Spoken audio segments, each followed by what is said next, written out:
I think my actual personality is just to be like the nerdiest guy and live in my room and left to my own devices. I always joke that like I'd actually be quite happy to be sent to prison, you know.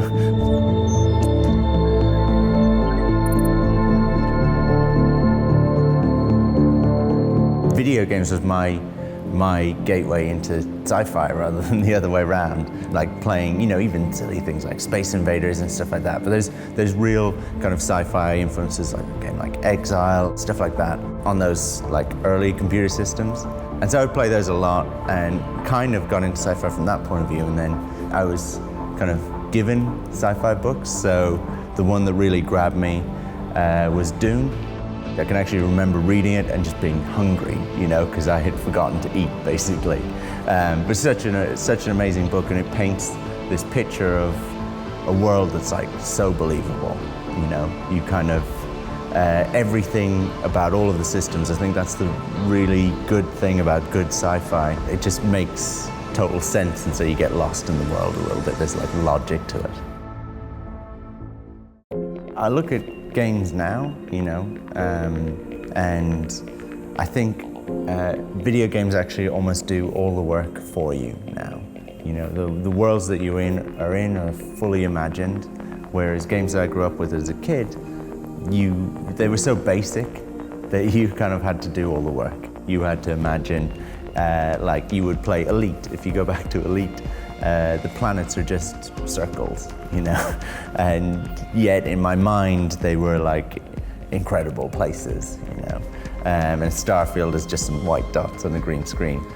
And I think actually more than anything that got me into programming, because I could program something and it looked a bit like the kind of games that were out there. It looked quite basic, anyway, so I could do that, right? Or like there was a lot of text adventures at the time, and so I used to write text adventures because that's something I could do. Whereas now I think it would be so daunting to be a kid now and think I want to get into video games or I want to make games of my own, because it would be so hard to create something that was like, what I was seeing around me, that was like something like you'd see in Unreal Engine or CryEngine or something, I think that would be really off-putting.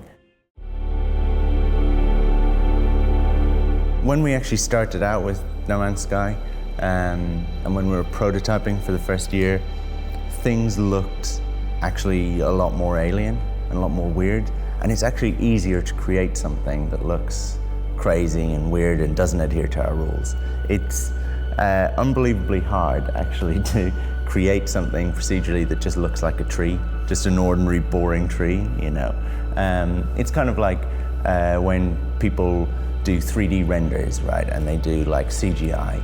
Actually, it's easier to create a dinosaur because nobody really knows what a dinosaur looks like, not accurately, and nobody's seen one in real life.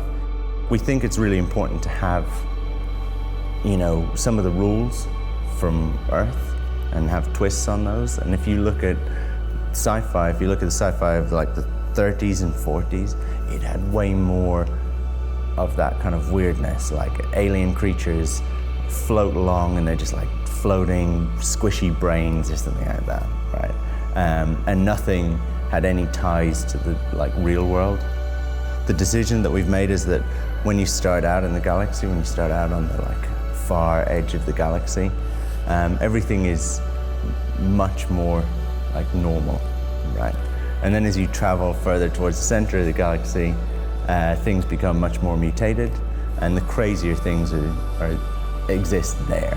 And that gives you a reason to explore, which is nice, right? And a reason to make that journey a bit further. But it also helps the player who just boots up the game for the first time. They're seeing something that they can wrap their head around, and then as they travel deeper into space, things get crazier, and that kind of feels about right.